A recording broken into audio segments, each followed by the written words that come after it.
Aujourd'hui, hors des sentiers battus, bien entendu, nous n'allons aujourd'hui ni à la Sagrada Familia, ni à la Tour Eiffel. Nous allons à Rome, là aussi, le Panthéon, le Vatican, tout un tas de lieux archi courus, connus, des visiteurs. Eh bien, nous allons voir un endroit qui, tout en étant le vestige du bâtiment le plus grand et le plus luxueux que l'humanité ait jamais construite, eh bien, ce bâtiment est très difficile à visiter. Il s'agit de la maison de Néron, appelée Domus Aurea, la maison dorée. Alors, beaucoup de choses à dire sur la maison dorée. Tout d'abord, elle est construite après le grand incendie de Rome, donc en 67, Néron décide de faire une méga maison, et il réussit. C'est de luxe effarant, il y a 300 chambres, c'est des pièces, parce que c'est pas vraiment des chambres, et une statue colossale de Néron lui-même qui fait 40 mètres de haut, et puis un luxe et un raffinement incroyable. Il y a un restaurant tournant, avec un système hydraulique, de 13 mètres de diamètre en haut d'une tour. Et le luxe est partout. Par exemple, dans les plafonds des grandes salles, on trouve de l'ivoire, des pierres précieuses. Il y a même des tas de petits trous qui permettaient, lors d'un banquet ou d'une fête, de pulvériser soit des pétales de fleurs, soit du parfum sur les convives. Et cette bâtisse extraordinaire, et devant laquelle se trouve un grand lac, voilà, je vous le montre, hein, telle qu'elle a été reconstituée. Donc, elle s'appelle Domus Aurea parce que la coupole que vous voyez sur le front qui est devant le lac était couverte d'or.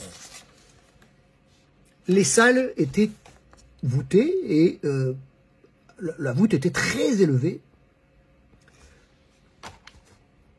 Elle se trouvait en face de ce qu'on appelle aujourd'hui le Colisée. Mais il faut bien faire attention, le Colisée a été construit ensuite. Et ce qui s'est passé, c'est qu'à la mort de Néron, cette espèce de luxe vraiment abusif que la population supportait difficilement, avec une colonisation de la ville, puisqu'il y avait un vaste projet urbain autour de ça, on a voulu faire une sorte d'effacement mémoriel. C'est-à-dire que les empereurs qui ont suivi ont essayé d'effacer cette monstruosité. Alors, Vespasien, par exemple, a remplacé le lac par le fameux Colisée, qui s'appelle comme ça parce qu'il se trouve à l'emplacement de la fameuse statue colossale. Voilà. Et donc, en ce qui concerne le Colisée, il est arrivé bien après. Et, très intéressant aussi, Trajan qui décide de redonner cet espace au peuple. Alors, évidemment, ça aboutit à des travaux considérables, parce que toutes ces salles immenses avec des toits, on va combler de terre. L'idée de combler de terre et de faire de cette maison ensevelie une colline, ça suppose qu'on trouve des quantités de terre assez considérables. En fait, ça coûtait trop cher de la détruire.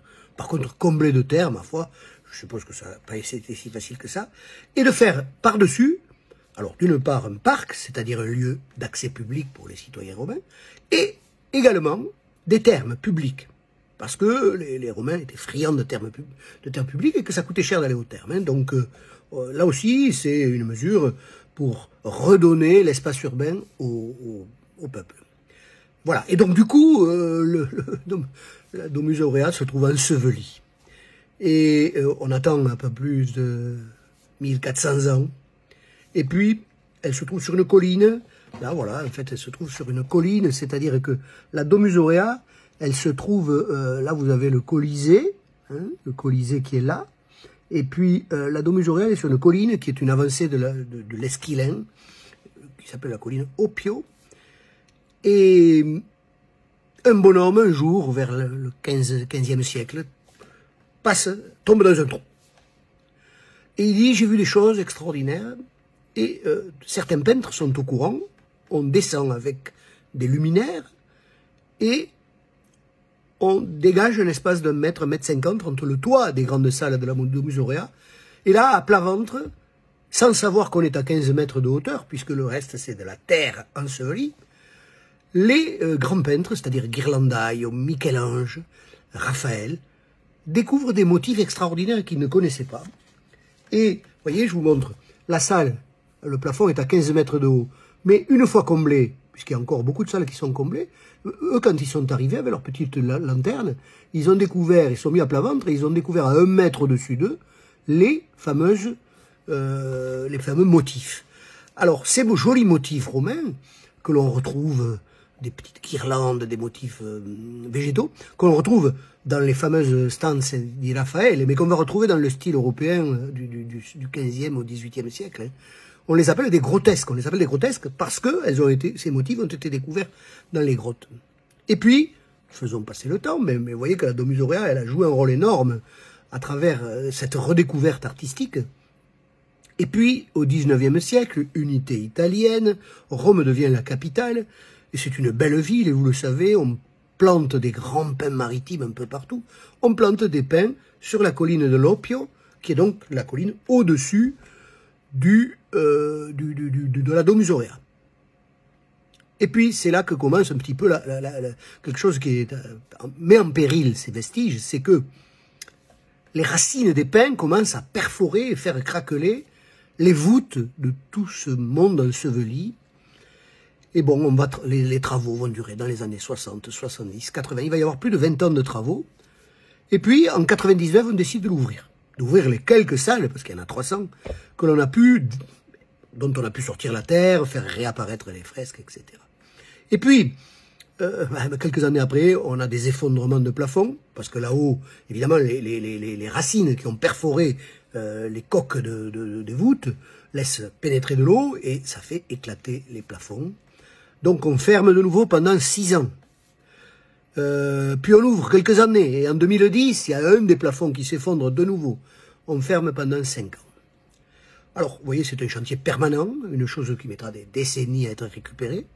Et bon, moi j'ai eu la chance, en 2015, on a décidé de réouvrir, mais alors, façon déconfinement. Hein, c'est-à-dire, il faut un casque, avoir pris rendez-vous, c'est des petits groupes, et on visite une petite partie. Moi j'ai eu la chance de visiter un parcours un peu long, maintenant, plusieurs salles que nous avions visitées sont fermées.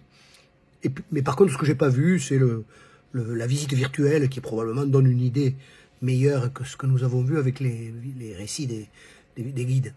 Mais voilà, maintenant on peut, sur rendez-vous, par petits groupes en portant le casque, visiter cet extraordinaire endroit qui s'appelle la Domus Aurea. Eh bien, la prochaine fois, nous quitterons l'Italie pour aller hors des sentiers battus, ailleurs. Merci.